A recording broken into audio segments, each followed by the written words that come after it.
Okay, so let us start. So today, as I said, we'll be beginning on spectroscopy. Uh, Before that, I want to just go over what it is we want to do. So what we want to do is, last class we looked at all the different kinds of particles, right? We understood what is an elementary particle and what is not elementary. So we have now two tasks on hand. So we have to understand uh, how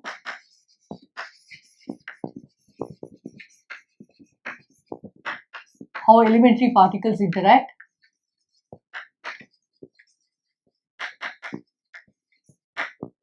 Okay, and we also need to ensure we have claimed that quarks, of course, and gluons constitute protons, neutrons, etc. And we have to prove this claim, right? So we'll start with the second one because then we'll understand that this is the set of elementary particles. So we have made this claim. So the claim is that uh, protons, neutrons, and all the hadrons, which are the baryons and mesons that we talked about in the last class, for which we will always take proton and pion as the basic subset, which I said are all made up of fermionic quarks. Okay, and I also said that these quarks are not actually visible to us. We cannot actually pull out a quark and look at it. So this is called quark confinement.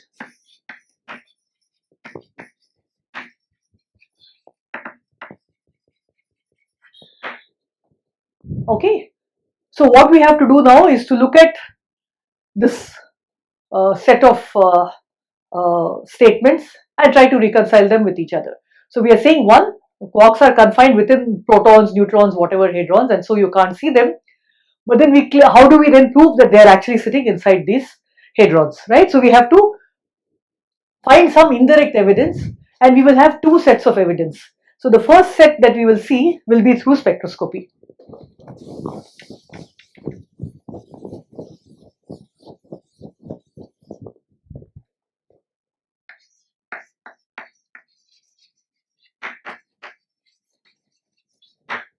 And later on, when we talk about interactions, there's a very classic process which also gives an proof through interactions that quarks actually are there, and they have a very special property, and this property of quarks is called color.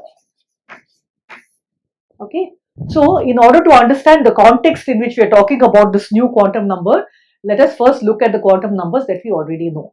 So what are the quantum numbers that you know? So there is this quantity called color. So we are going to say that because quarks have this property or quantum number called color, they are confined. And the reason you can see electrons and neutrinos and photons and stuff are because they are not colored objects. So in order to establish what is this quantum number called color, let us just look at what are the quantum numbers that we know. So what are the quantum numbers that you know?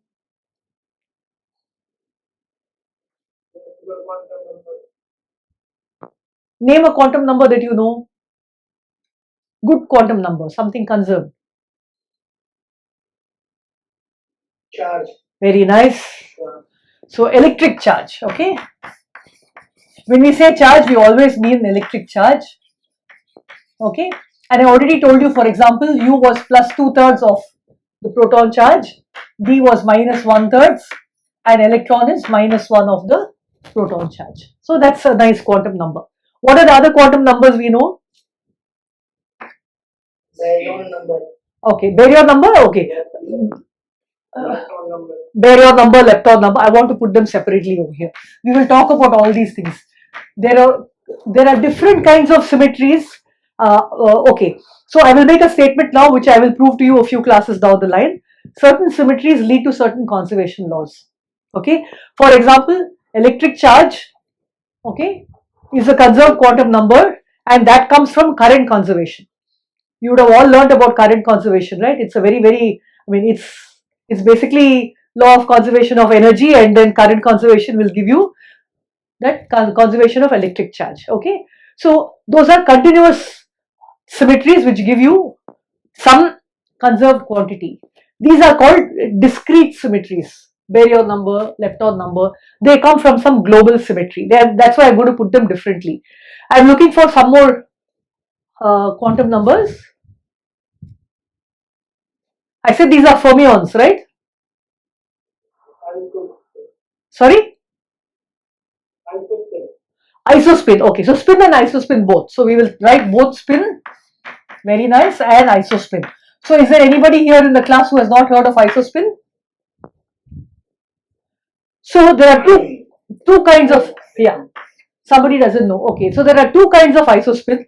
So all of you who would have learned nuclear physics will know isospin. It's what we would normally call strong isospin as the symmetry between proton and neutron. Now proton is a plus charge particle, neutron is a zero charge particle, but still as far as strong interactions are concerned, there is a certain symmetry in the interactions of protons and neutrons, and this is called the isospin symmetry. Now you know that protons are 2 u quarks and 1 d quark, that's what we saw in the last class, and neutrons have flipped d to u so that you get the charges right, apart from of course the infinite amount of quark anti-quark pairs which form a cloud around it.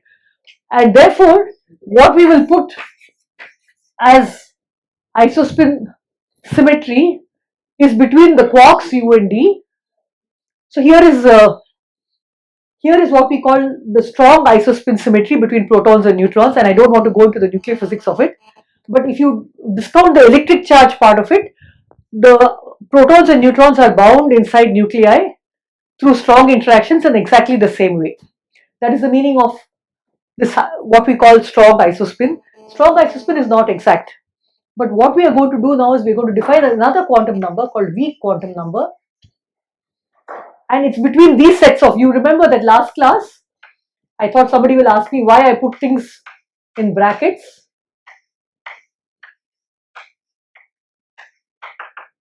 Okay, this is because the two sets of objects inside, just like in spin, I have an up and down. Okay, I also have, this is the up type isospin, and you can see therefore this is called the up quark, and these are the down type objects, and that's why this is called the down type quark. So how do I actually understand the spin and isospin? Group theoretically they are exactly the same. So let me just write them down. So there are two objects, just like we call up spin and down spin, I will write up and down generically. This could also stand for charm and strange, top and bottom, or E and nu E also. Okay. So here what do I have? The spin is half h cross, and the z component of the spin is either plus half or minus half in units of h cross. This is what we understand by fermionic spin, right? So similarly here, the isospin is half, again in units which I am going to drop, natural units, and therefore Iz for the up quark is plus half and Iz for the down quark is minus half. Is it clear? It's simply an analog of spin. Both spin and isospin are internal quantum numbers. They are not something that you will see in space. They are not some XYZ. Nothing is actually spinning. It is some internal quantum number. And just like you have spin, you have isospin. And you can see that there are two objects at a time here because the quantum number projections on the z-axis are plus half and minus half. Similarly, yeah, ask. Ma'am, how isospin is different from spin? How we can say about spin? How spin and isospin are different? Okay, in the sense that they are both okay. Right now, what I am writing, in fact, it is. I will. Don't worry if you don't understand what these groups mean. Both are SU2 group. Okay, fine. There are two objects here. Okay, and their projections are plus half and minus half, or up and down. So when we talk about spin, we actually are talking about something in the angular momentum space, and we know that this is how you would have done. You would have done, all of you I hope have done angular momentum algebra. Yes, sir. So you know raising and lowering operators. You know the Pauli matrices, right? I hope you know the Pauli matrices. Sigma x, sigma y, sigma z. So what does sigma z do?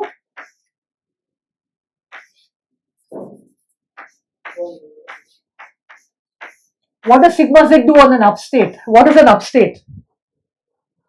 Upstate is nothing but 1, 0, right? And downstate is 0, 1. So what does it do on 1, 0?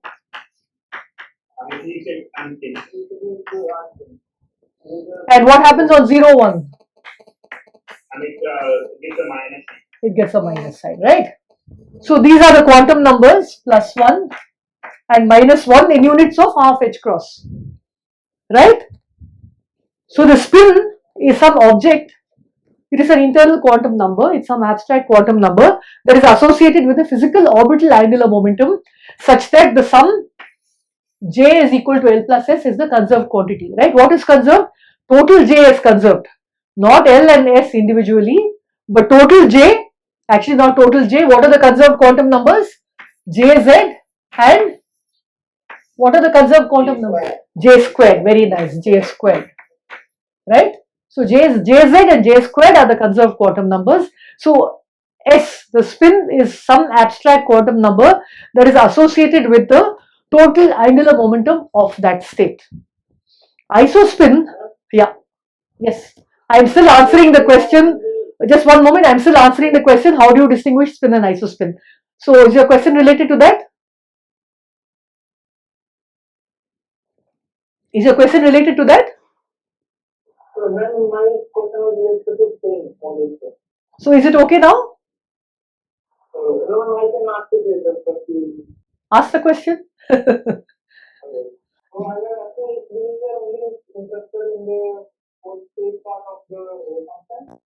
So you understood this, right? Just I have an upspin and a downspin. I have an up type quark and a down type quark. Or equally well, this could have been an electron state and its isospin partner, the electron neutrino state. Is it clear? So quantum number wise, I am introducing this quantum number called isospin. I am introducing it in analogy with protons and neutrons, which I have now rubbed off. But protons and neutrons also are isospin partners with Iz is equal to half and Iz equal to minus half for the proton and neutron. But that was an approximate symmetry. The strong interaction symmetry between protons and neutrons was an approximate strong isospin symmetry. We will find out that this isospin symmetry is an exact symmetry and it will define for us actually the nature of weak interactions. Okay, so I am actually moving towards that. So I am going to remove this part of the board and I will come back to the third object. So we had electric charge. Now we have this quantum number called isospin. Yeah, ask the question. My previous question is that just like our spin is related to a physical quantity like angular momentum. Yes. Something any physical quantity that is related to isospin or not? It will be. That will be the interactions. That's what I'm saying. There is no physical space-time quantity like J which will be associated with isospin. But you will find that this will be an exact symmetry and that will be reflected in the nature of the interaction. So if you just wait for 5 minutes, I will actually give you the analogies so that you will understand. Now, just like we had two objects here with quantum numbers half and minus half for isospin, in color we will have three quantum numbers, and the reason it's called color you can understand now because the quantum numbers are red, green and blue. There are three fundamental objects in this representation. Okay, here there are two fundamental objects. Is it clear? So what we will find, and this I am only making a statement now because I want to motivate the fact that there are three objects of colored, three types of colored quarks. I want to motivate that, but it will actually reflect in the interactions and you will find that this will represent weak interactions. This will represent, of course, electric charge represents electromagnetic interactions and this will represent strong interactions. Okay, so these are the quantum numbers which are associated with each of these interactions. So if an object, so no, just give me 2 more minutes, I will take some examples. If you still have your question, remember it and ask it then. So let me take a U quark. It has electric charge of 2/3. So it will experience, okay, I will write it here, electromagnetic. So U quark, it has electric charge of 2/3. Will it experience electromagnetic interaction? It's sitting in an isospin doublet of U and D. Will it experience weak interaction? Yeah. Can you repeat the starting from example? The starting example is my U quark, which has electric charge 2/3 of E. Because it has electric charge, it will have electromagnetic interactions. Because it's sitting in an isospin doublet, it will have weak interactions. And because it has a color charge, maybe I'll say that this is the red colored U quark, it will also have strong interactions. Now let me make another tabular column. Can you read? You can still read this part of the board, right? So what I will now write is, I will write the electron. It has charge -1. What is its color quantum number? None. Does it have electromagnetic interactions? Does an electron have? Yes. Will it have weak interactions? Yes, it's sitting in the doublet, isospin doublet. Does it have strong interactions? Is it clear? Now, I will make another column here for the neutrino.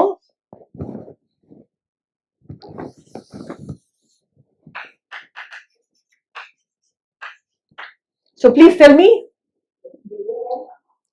can we finish this example then ask the question?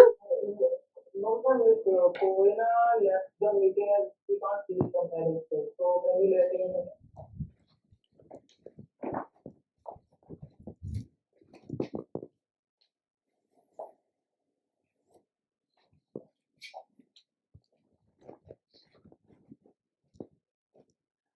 அந்த admit request screenல வராதா? பரவாயில்ல இருக்கட்டும், அப்படி இப்போ disturb பண்ண வேண்டாம், இருக்கட்டும். இல்ல இல்ல நீங்க உட்காருங்க, பரவாயில்ல, no problem. No problem. Okay. So neutrino, what do I put here? What do I put here?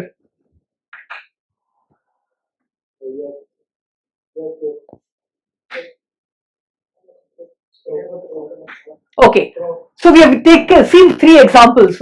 From this, do you understand what we mean by these 3 quantum numbers? If you still have a question, now's the time to ask. Questions? Is it okay? Okay, so you can see that although I am now going to talk about, so by the way, these have names. This is a single object, belongs to the U1 group.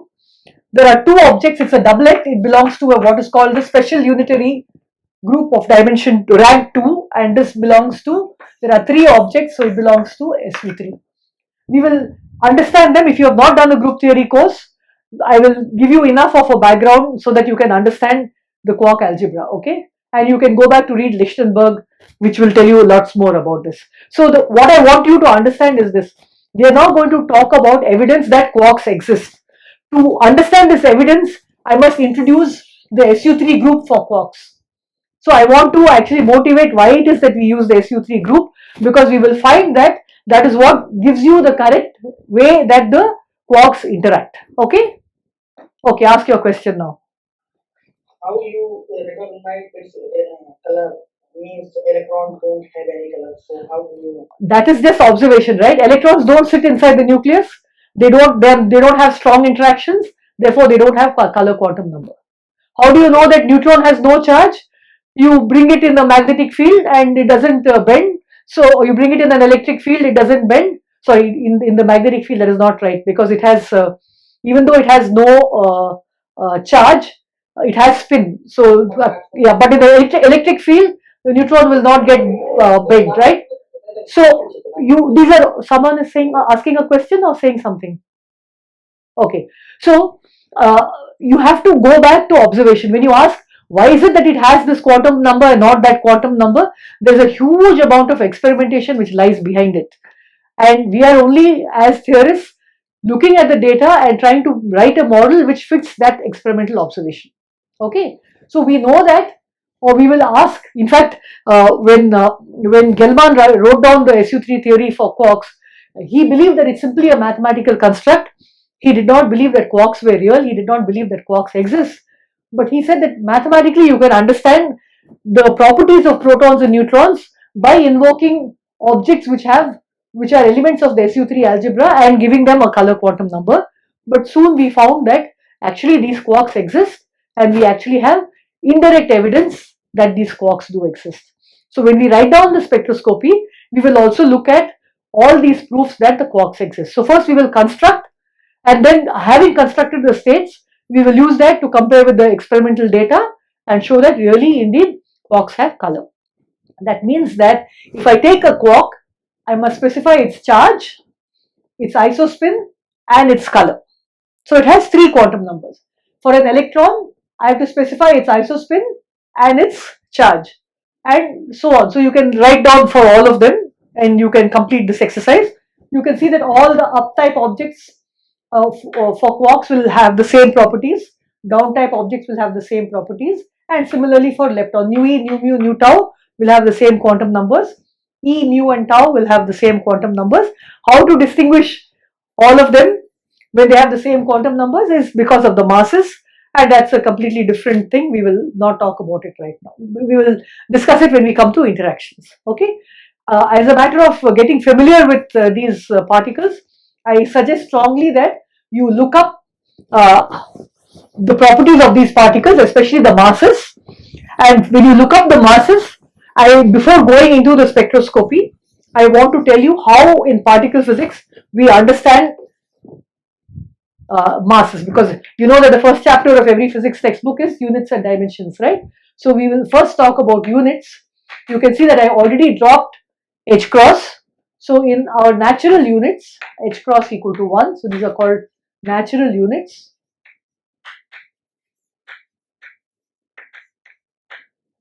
And we always talk in terms of relativistic quantum mechanics, and the velocity of light c is also equal to 1. Okay. Now I want you to complete as homework. Does anyone remember the value of h cross? 1 point something into 10 power minus 34. Correct? Very nice. And what is c?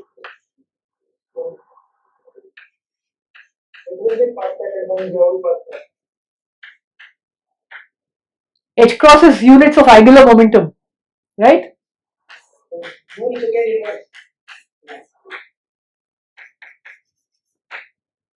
What is momentum? Sorry, this is meter. So the dimension of this is meter. And what is momentum? Kg.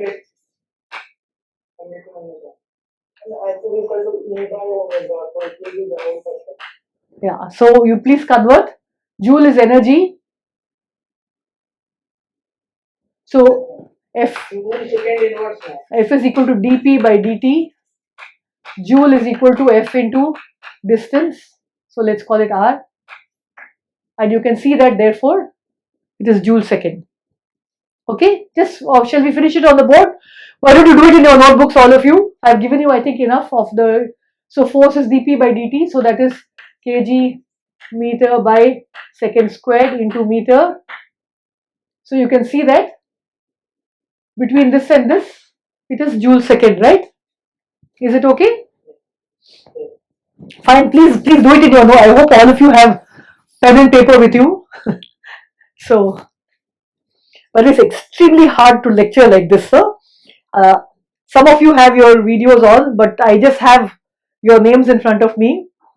I'm not able to see your expressions. I'm not able to get the feedback whether you're understanding or not.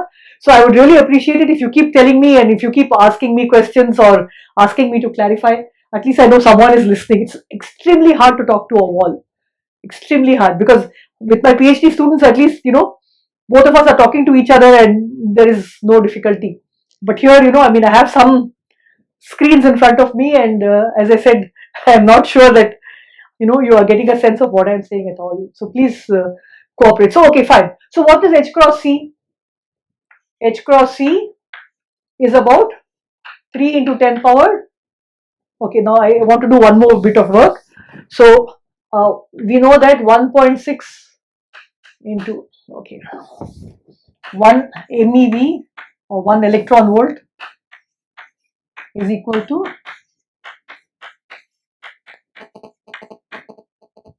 okay, so this is,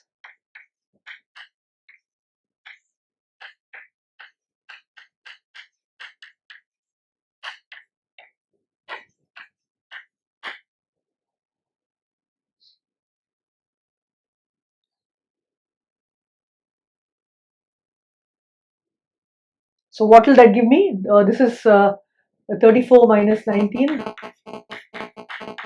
15, right? So let me call it 10 power minus 16 and about 6 into 10 power minus 16. Okay, I'm doing only round numbers.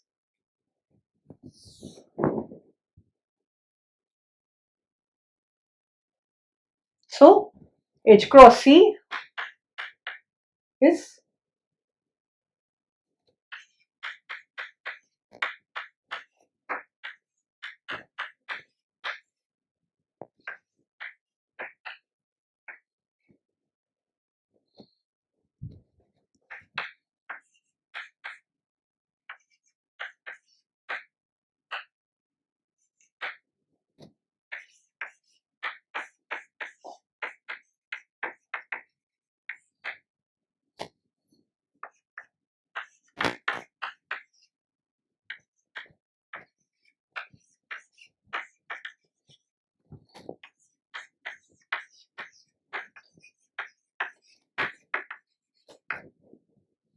okay, so H cross C, I hope you understood this.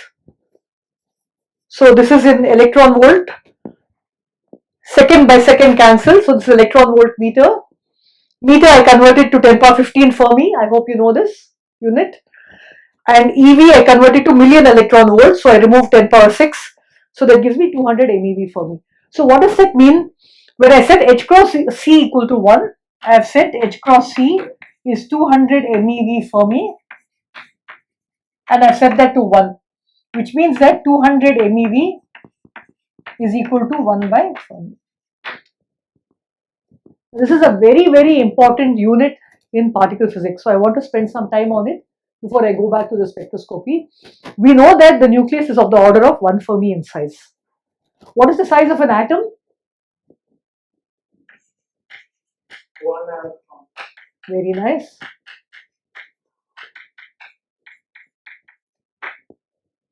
Okay, which is 10 power 5 times larger than 1 Fermi. Now, okay, since I have written the answer here, I can remove all this calculation.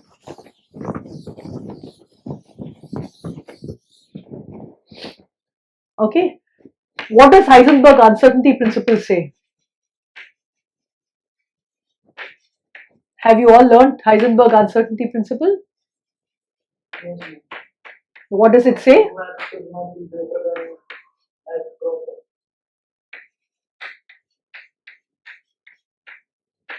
It's a h cross by 2. I don't care about orders of magnitude. I'm going to drop the 2. And we also have, so have you seen both these equations? Yes, ma'am. Okay. Now I'm going to multiply both sides by C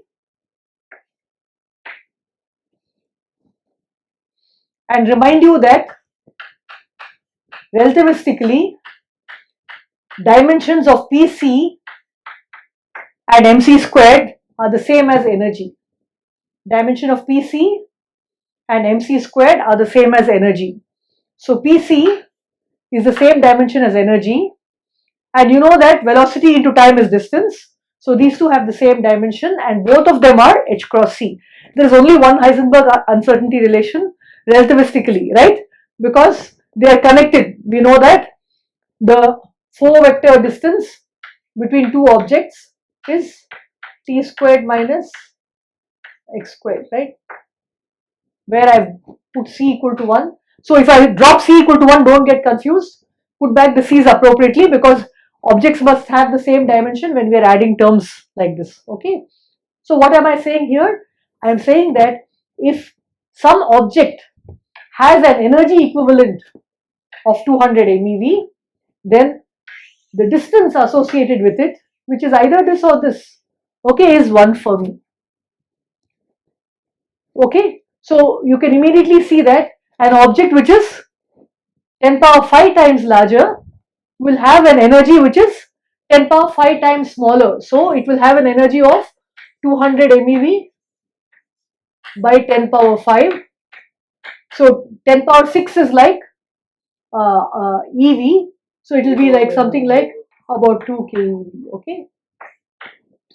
Is it clear? So the energies associated with atoms is much less than, or 10 power 5 times less than energies associated with nuclei. Okay. But this number for us tells us two things. One is that there is a natural unit where I can always get back everything. So when I say mass of an object, I will always specify the mass. So my mass of the electron is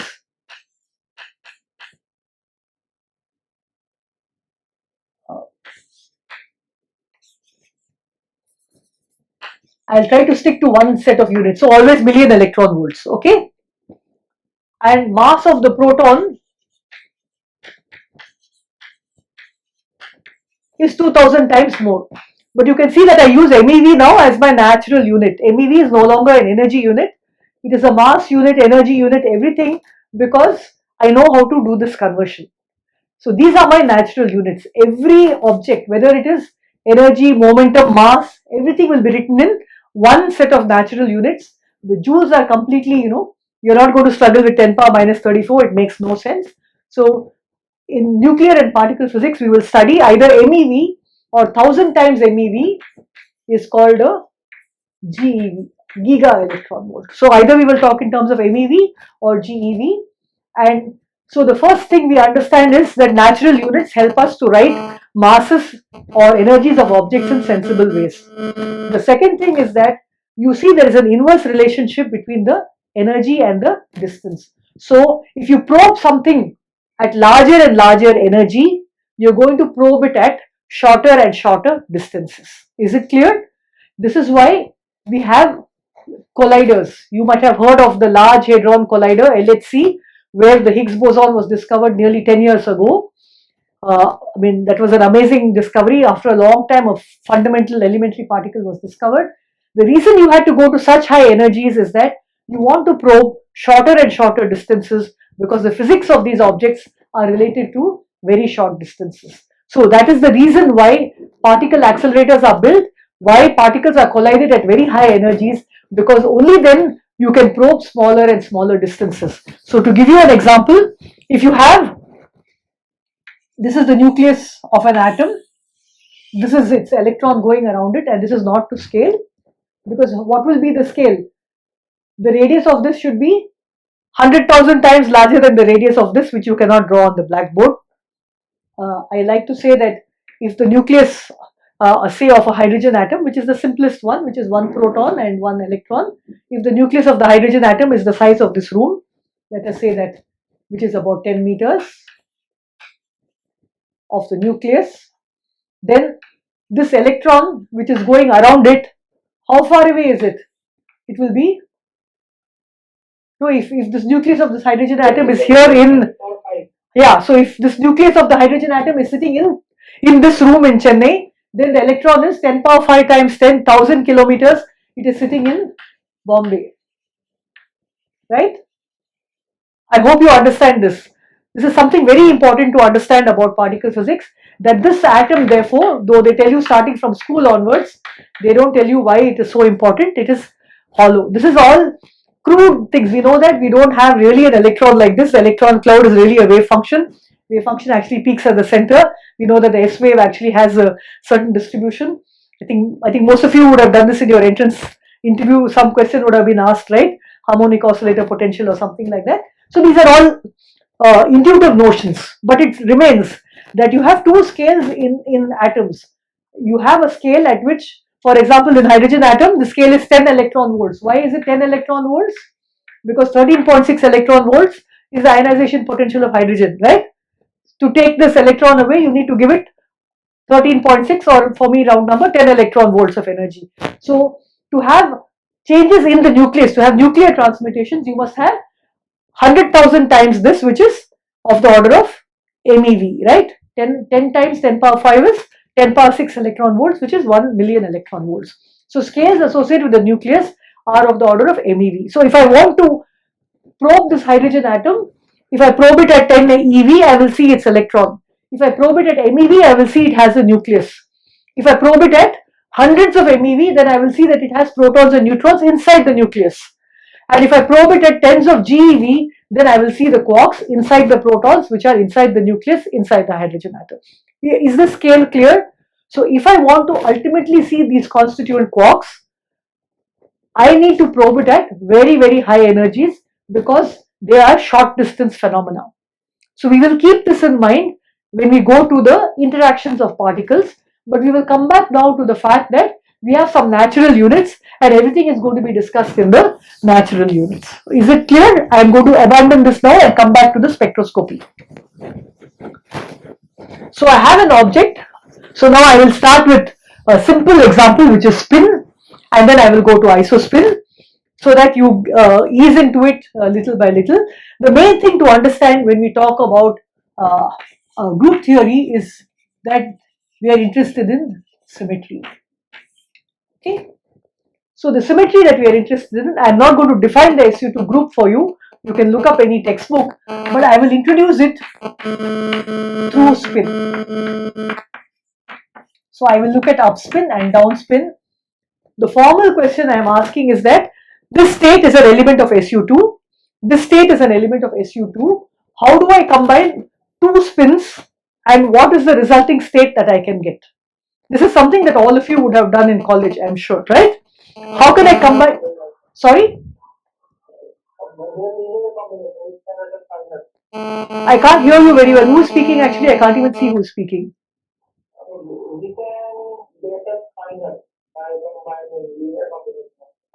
Yeah, so how do I combine two spins? So formally I will write it as SU2 cross SU2. Okay, so I can have two spins combined by both the spin states being up type, right? Is it okay? Both of them are up type. Both of them are down type. One is up, one is down. One is down, one is up. Is this clear? These are only 4 combinations. Since it's such a simple problem, I can actually list this. Is it okay? No one has any problem with this? Okay, very good. Now what I find is that these two states can be got by interchanging particles 1 and 2. And now we are in not only quantum mechanics but relativistic quantum mechanics. We know particles are identical and therefore they have to be having some property under exchange, right? So this has no particular, see this when you interchange 1 and 2, it's the same. This when I interchange 1 and 2 is the same. These two have no specific symmetry under interchange of 1 and 2. So I have to do somewhat better. And the way I do somewhat better is that this state is fine, this state is fine, but these two states I combine as up down plus down up by root 2 and up down minus down up by root 2. So root 2 is simply the normalization constant, so we won't worry about it. So you can see that one is a plus and one is a minus. And how do I know that these are the states? The way to look at it is that all these states must be orthogonal to each other. You can see that all these states are in fact orthogonal to each other. Then, I mean, I hope you understand, right? See, if I take the bra of up with the ket down, this is 0, right? And so on. So you can see that these are all, so if I take, for example, let me take this state up down plus down up, let me not write the root 2, up down minus down up. What will I get? Up down times up down, so this will be up down. Can you see this part of the board? Yeah, just about, no? Up down plus down up minus up down up. Yeah, so it's equal to 0, right? I mean, I'm getting tired of writing it. I can't see heads nodding, so it's very, very hard. So please, okay, you understood, right? Whereas if you have done up down plus up down, what would you have got? you would have got then 1 by root 2, 1 by root 2. If I had taken this, then you can see that this will give you 1, this will give you 1, and the other cross terms will give you 0. So I'll get 2 by 2, which is 1. So it's a normalized state. So these are all orthonormal states. And I hope somewhere you have learned how to write and construct such states. But now you see what has happened. You can see that all these three states are symmetric under the exchange of particles 1 and 2. When I interchange 1 and 2, 1 and 2, 1 and 2, these states go into each other. Here when I interchange 1 and 2, what happens? Negative. Very nice. So this is anti-symmetric under the exchange of 1 and 2, and this is symmetric under the exchange of 1 and 2. Okay? And therefore, this is something that you know when you do spin half, cross spin half, which I don't know if you know this notation, but it doesn't matter, d half cross d half, but you would have simply done, when you do half cross half, you know that you'll get 1 or 0, right?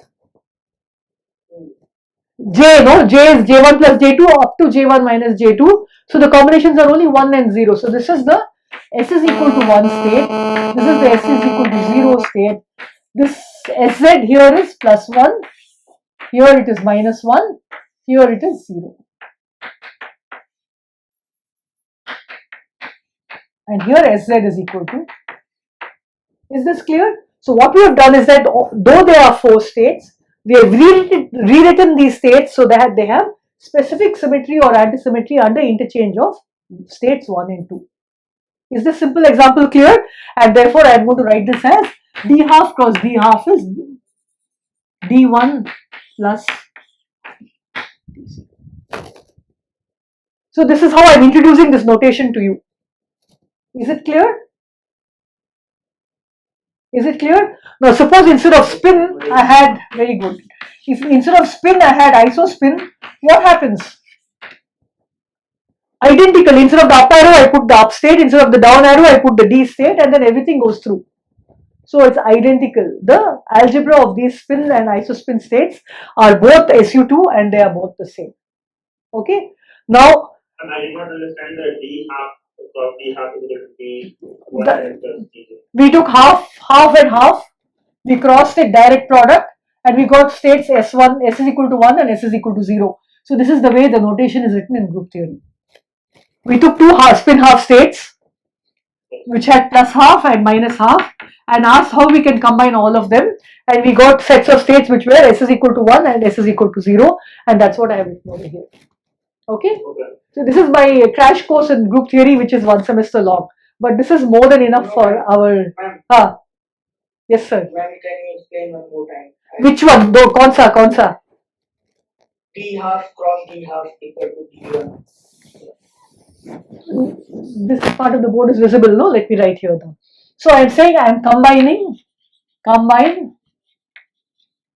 two spin halves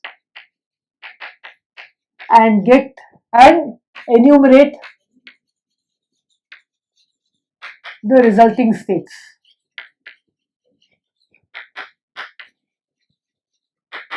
Okay, so we have enumerated them. So what do we do? How do we combine spin half? I say that this spin half belongs to this set D half, and I'm just putting them next to each other, right? I just put them next to each other. So this is the direct product, D half cross D half. And what are these states? I rewrote them in terms of 3 states which have symmetric under exchange.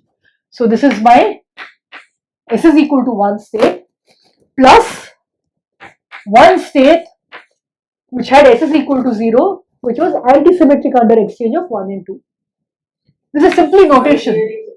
Why there is the addition sign in between? Because these are the 4 states. I have 4 states, right? So this is plus. This is a direct product. I am putting them next to each other. I take 1 electron with spin half, another electron with spin half. I am saying now look at this 2 electron state. Let me look at the 2 electron state. What can it be? So this is a direct product, right? So yes, that is the whole point. So that means that you don't simply list them one by one. but you list them according to certain symmetry principles. So since I don't know what your backgrounds are, maybe you will be more familiar with this. That means I have a state,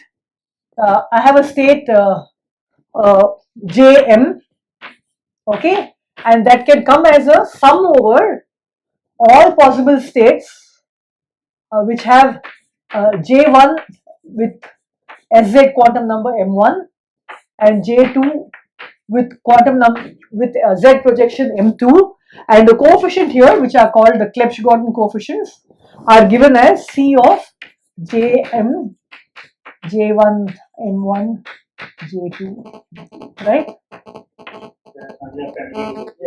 So this is the notation, right? So this is the summation. This is the summation. So these are called the Clebsch-Gordan coefficients. So there are 100 ways of writing the same thing. But at the elementary level, what we are saying is that I combine two spins, I get 3 sets of states. And I can see intuitively, I can just construct it by hand, right? That's exactly what I did. This has a certain symmetry and this has a certain symmetry. That's it. Okay? That's all. And that 1 by root 2, whatever you will get as a Clebsch-Gordan. So if you look up your Clebsch-Gordan tables for SU2 algebra, you will get 1 by 1 for this, 1 for this, 1 by root 2 for this, and 1 by root 2 for this. Okay? You can work it out. You know how to look up the Clebsch-Gordan tables, otherwise you can learn. It's very straightforward to do it. Yeah. Excellent. So that's it. So that's all I've done. But I've now put this kind of notation. Many notations are there. Don't get worried about the notation. Okay? All I want to say is that half cross half is equal to 1 plus 0. And we understand in what sense half cross half is 1 plus 0. Okay? Spin half has 2 projections, half and minus half. 1 has 3 projections, 1, 0 and minus 1. 0 has 1 projection, 0 in the SZ plane. Okay? Fine. Now, there are ways of, now we can do the same thing. So this was what I called state 2. So I put a box and say 2. Now, you can see that if I start to take groups which are SU2, SU3, SU4, they become harder and harder to enumerate. I take 4 objects, 5 objects, it's extremely difficult. So there is a way of doing it, and this is called Young tableau. So Mr. Young wrote his tables. So if you want to be very particular, X is silent, but it doesn't matter what you call them. Okay. So Mr. Young said, he just gave rules. So it's an easy way without actually enumerating these states.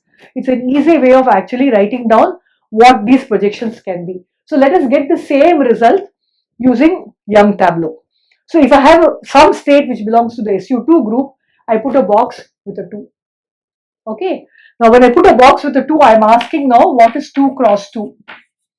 What is 2 cross 2? It is box cross box, right?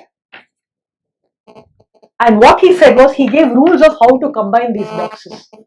So these boxes have to be stacked up together. So how can you stack it up together? They can be stacked up side by side,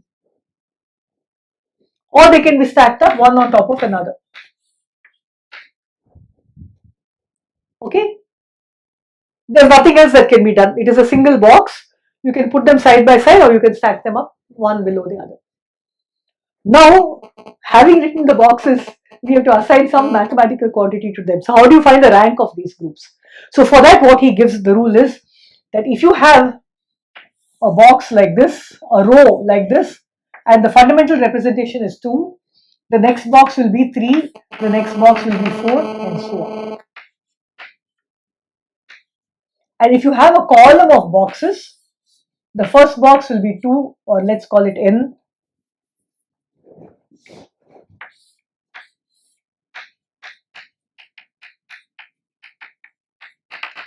And if this is n, this will be n minus 1, n minus 2, etc. So we have now associated numbers with these boxes. Now let us look at these two one by one. How to find the rank of this group is the numerator is equal to multiply all the numbers. The denominator requires some explanation. So I will explain it here. You can see here, right? So if I have,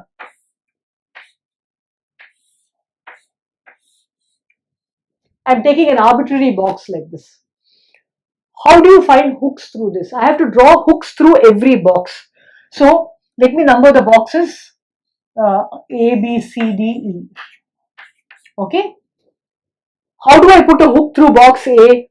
I have to come only from the right. Yeah, ask me the question.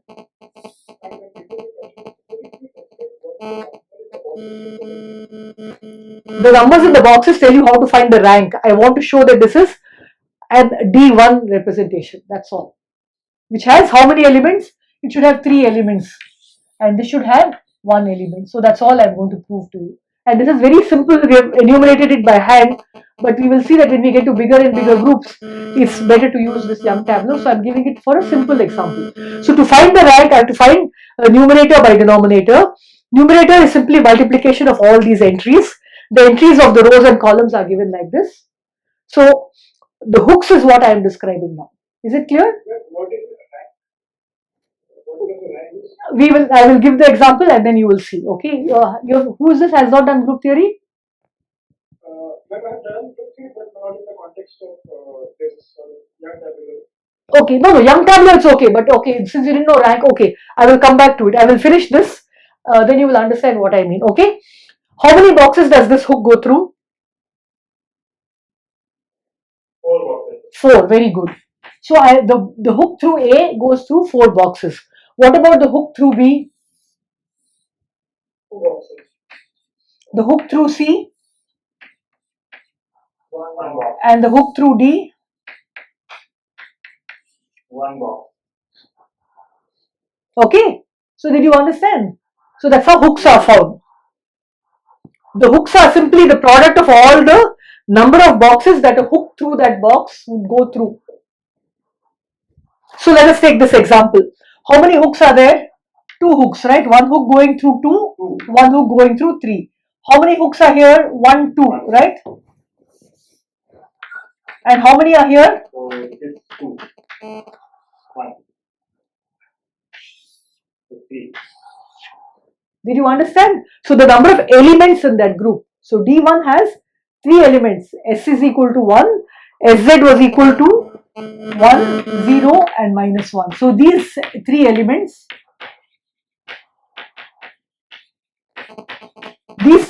are sitting in this. So let me clean it up a little. So this belongs, so this object, when I combine by putting the boxes next to each other, gives me the most symmetric combination with 3 elements. Is this clear? To find the rank of this, what will I do now? What is the new? Yeah. Sorry? Is it okay now? Yes. So what about the rank of this one? What is the numerator here? I multiply all the numbers.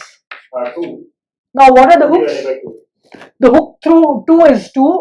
The hook through 1 is 1. So this is 1.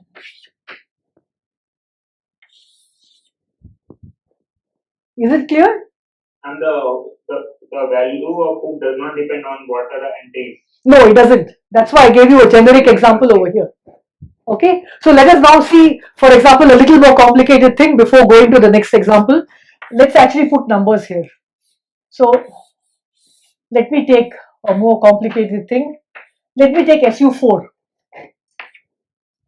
So just tell me what will be the numbers here? 5. Very good. 5, 6, 3, 3, 4. Very good. No, sorry, that is 2 maths. Oh, sorry, no, I was not able to. Sorry. 1. You see that since the numerator is a product of all these things, I cannot have, SU4 cannot have more than 4 rows. SU2 cannot have more than 2 rows. Is it clear? SUN cannot have more than n rows. Is it clear? So I multiply all these numbers and I divide by the hooks and I will find the rank of this group. Is it clear? Is it clear? How do we get this kind of blocks? Yeah, so yeah, that you will exactly. So I will show you some more examples. Okay. So now I say that, let me say that I have taken, say for a proton I have, say UUD, or let me take some other particle which has UUU. It's called a delta particle. So I don't want to worry about up and down quark being different. Let me just consider their spins. I have, each one is a fermion which has spin half. So what I'm going to do now is I'm going to ask, how do I combine half cross half cross half? So I know that this object is going to be a fermion. Proton is a fermion. This object, by the way, is called a delta. You will see that it has a charge of +2. 2/3 plus 2/3 plus 2/3 is +2. Okay. I only didn't take the proton as an example because I didn't want to confuse you with U and D type quarks. They're all U quarks, and I'm only interested in the spin for now. So when I combine these three proton quarks into a delta particle, it is a spin half integer spin object. So it's a fermion. So I want to combine three spins. Did you understand? So how will I combine three spins? I will first combine two spins and then I will combine the third one. So I know half cross half is 1 plus 0, and then I have to cross it with half. So what will I get? 1 cross half will give me j plus j1 plus j2 is 1 plus half is 3 half. j1 minus j2 is half. So this cross, so let me write it down. 1 cross 1 cross half plus 0 cross half. Spin 1 and spin half particle. For 1.5 I know, but like using Young state. Yeah, that's what I'm going to show. I'm going to first write down the answer and show you how it comes out with. So this is 3 half plus half, and 0 cross half is half. So you can see there are two halves. Okay, but even though there are two halves as per the algebra, the Young tableau will show you that these two halves are different, because this half came from 1, which is symmetric in the first two objects, and this half came from 0, which is antisymmetric in the first two particles. Is this clear? So that will become clear when we write the Young tableau and when we write down the explicit states. So in fact, I don't think I'll be able to finish it today, but we will revise it and do it tomorrow. So let us write down. So what did we know? Half cross half is equal to 1 plus 0. I don't have to write this again. You just saw it now. Okay. Now I want to do a half cross half cross half. So what are the ways in which I can stick this box here? I can stick it adjacent to it. I can stick it below.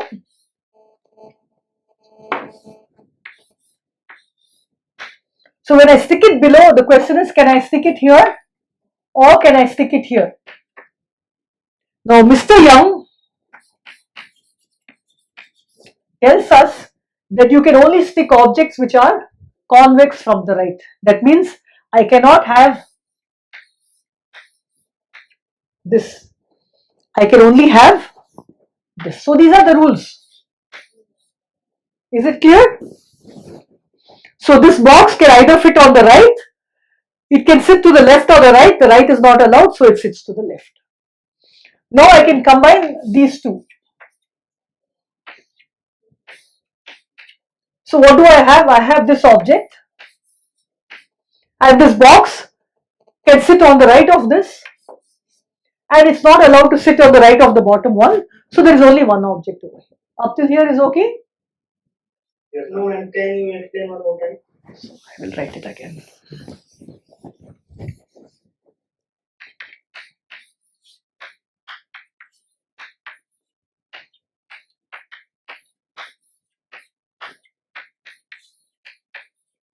Up till here okay? Yes. Okay. So now this object can sit here, here, or here. Right? So if I put it here, I get this tick. If I put it here, I get this. And if I put it here, and I'm saying that this is not allowed. This is simply a way of, set of rules which gives you the thing in a very simple fashion. So this is what is not allowed. Now what is the second one? The only thing allowed is this. Is it okay? Why not three stacks below? Well, that's why I showed you just now that an SUN object can have only n rows. So SU2 object will have 2 and 1, and then if I have 0, nothing is there. So I will not have more than 2 rows. So I cannot stack this. It's a nice question. I cannot stack this here. Okay, I cannot stack it here. So I can only stack it here. Fine so far? And even if we stack it, then 2 into 1 into 0 will become 0. Yeah, so that's not an allowed state, right? For first combination, Ah. why cannot we stack like shape L up in first? Yeah. So you have to have it called. So you are saying this shape, no? This is what you're asking, Yes. right? Yeah, it has to be convex from the right. It has to be convex from the right. Sorry, okay. So did you understand now this equation? So earlier we had 2 cross 2 is equal to 3 plus 1. Now you understood this, right? 4 plus 2 plus 2. Is it clear here? Now I want to go back and actually construct these states. So let me try to do it quickly. Can you explain again what is the difference between the second last term and last? Yeah, no, that you will see in the states. That you will see in the state enumeration. See, any one way of looking at it doesn't give you all the information. Okay. So what did we have first?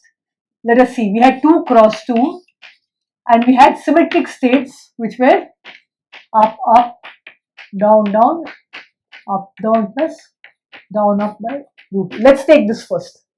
So we'll do the antisymmetric states later. That will give you a 2. The symmetric state with your half, which is either up or down, should give you 4 plus 2, right? That's what we just saw. So how will it give 4 plus 2?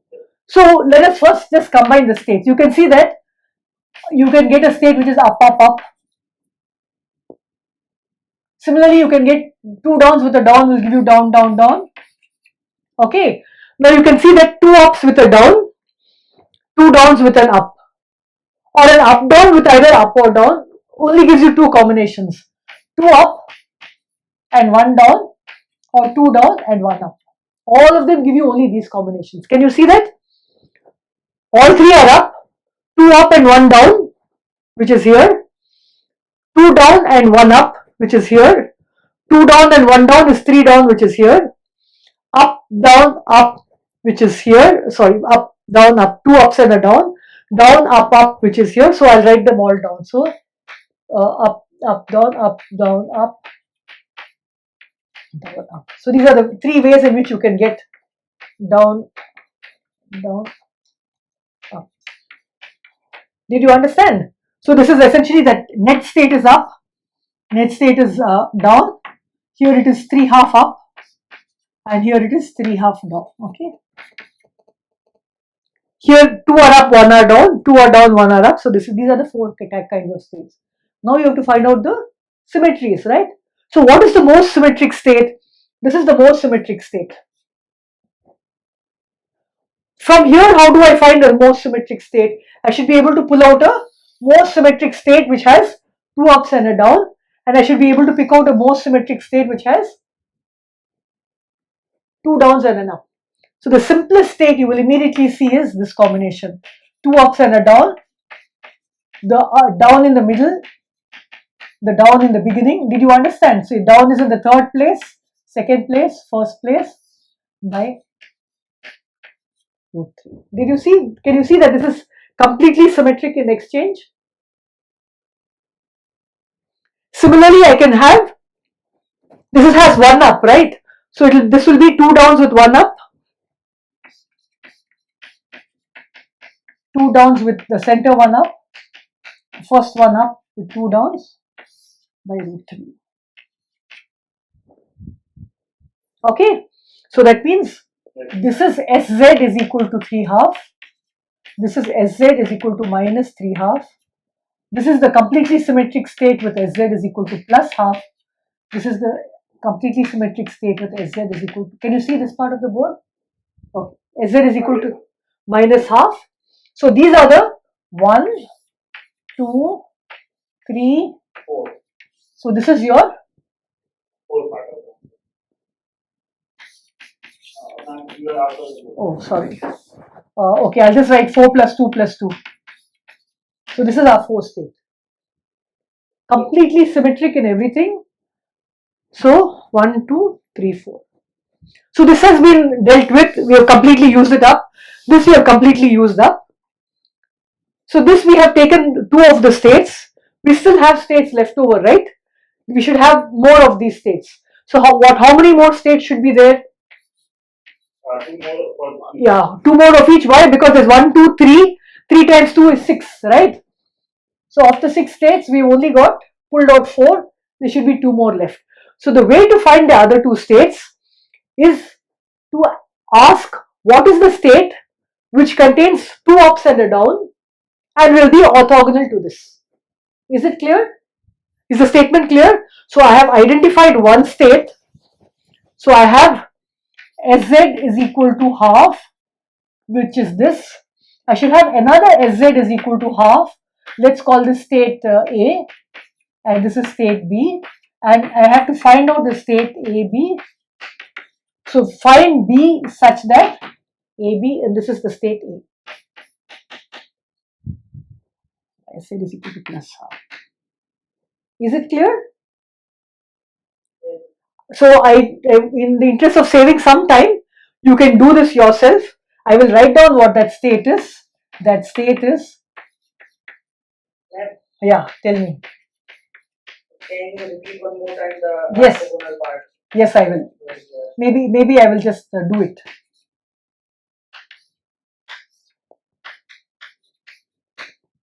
Let me just do it. Let me say, so I have 4 plus 2 plus 2. This has S is equal to 3 half and Sz is equal to 4 objects, right? What are they? Can you see this part of the board? Sz is equal to 3 half minus 3 half, half minus half. Now this has S is equal to half and the states are Sz is equal to half minus half. So this has Sz is half minus half. This also has Sz half minus half. But you see that they are coming from 2 different sets. This is belonging to S is equal to 3 half. This is belonging to S is equal to half. This S is equal to 3 half is the most symmetric state. And that's what I pulled out first. That was very easy to pull out. So what is remaining has to correspond to same Sz half and minus half, but coming from S is equal to half state. So how do I find that? Let me write it down here. I have a state I call A was, I don't think the 1 by root 3 is important, but I will leave it for now. I have 2 ups and a down. Then I have up, down, up, and I have down, up, up, right? And I am telling you that B is this.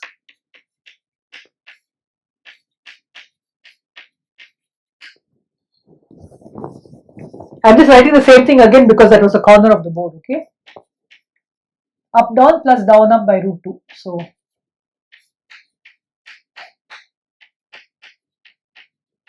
I just expanded the bracket. This is just up, down plus down, up by root 2. I have expanded the bracket, okay? There's no root 2. The root 2 has come out. So all you have to do is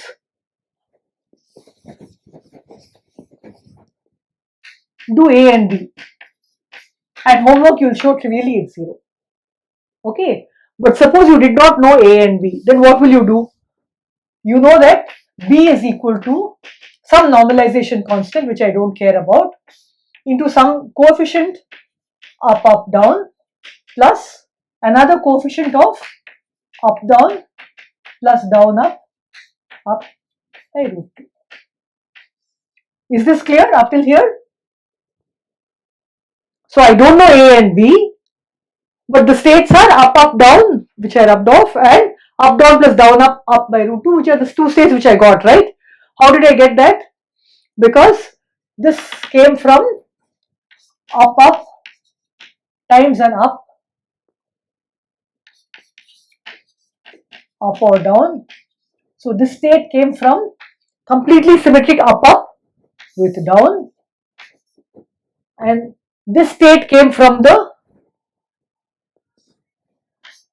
up down plus down up by root 2 cross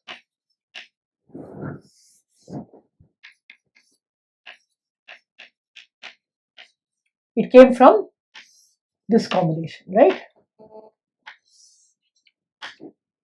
So these are the two combinations. So here I have put coefficients A and B. So all you have to do is do A and B, and you'll find that A is equal to minus 2B or whatever, and therefore you get this relation.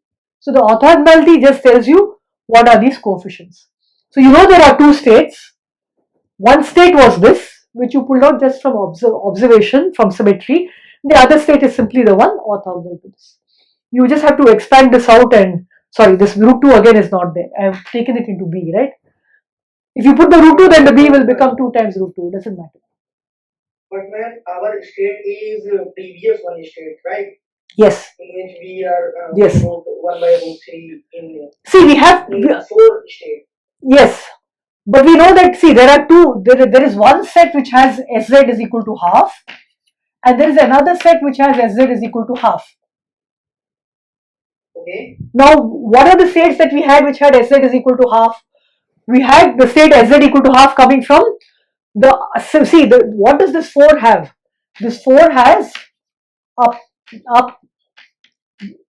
down, up, down, plus down, up by root 2. This comes from the 2 cross 2 symmetric part, right? Now I have to cross this with SU2, which is either up or down. So how can I get 2 ups and a down? 2 ups with this down will give me 2 ups and a down. There are 2 downs here, so this will not contribute at all. And here I have an up and a down. So if I combine up and a down with an up, I get 2 ups and a down. Right? So these are the combinations that I have. So of these combinations, both of them have Sz is equal to half, because 2 ups and 1 down give me Sz is equal to half. So Right? In the case of four symmetric elements, Yeah. so you are using that. I'm using that it's completely symmetric, because I know that one of the objects is up with up. So it's completely symmetric under the exchange of all the 3 elements. Similarly, down is completely symmetric with the exchange of all 3 elements. So I want to find the state which is symmetric. See, I keep on flipping, no? When this goes from the third place to the second place to the first place, it's completely symmetric under interchange of 1 and 2, 1 and 3, and 2 and 3, right? I mean, you can only interchange 2 particles at a time, right? But it's completely symmetric under the exchange of 1, 2, 1, 3, and 2, 3. You can see that. Suppose I interchange these two. This state and this state will become this state, right? So this becomes this becomes this, and this is symmetric, right?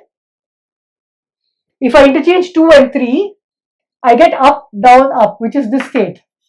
And if I interchange 2 and 3, this becomes this state. So these two go into each other. And if I interchange 2 and 3, the state goes into itself. So it's completely symmetric under interchange of 2 and 3. Similarly, it is symmetric under exchange of 1 and 3. Similarly, it's symmetric under exchange of 1 and 2. Okay. So once I pull out the completely symmetric state by inspection, Sz is equal to half state, which belongs to S is equal to 3 half, Sz is equal to half. The leftover state will be, which is also S is equal to Sz is equal to half, will be the state which is orthogonal to this. So I have taken one combination of this plus this and this plus this. Now I have to find the orthogonal combination of those two, and that is this state. Is it clear? So now I have identified the 4 states belonging to this. Now Sz is equal to half is this state corresponding to S is equal to half, Sz is equal to half, which had 2 ups and a down. If I have 2 downs and an up, I will get Sz is equal to minus half. So I write the same state with sz equal to minus half by replacing up with down and down with up in this state. So I have all these states. So that is how I get the 4 plus 2 coming from the 2 cross 2 symmetric part with the last 2. Is it clear? So let me write it down neatly so that you can see what I am saying. I need about 5 minutes to finish. We can go over it again if you want, okay? So the symmetric state is this. It is up, up, down, down, up, down plus down, up by root 2 cross up, comma, down. And we have now listed the state. So it's up, up, up, down, down, down, up, down, up, up, down, completely symmetric, and then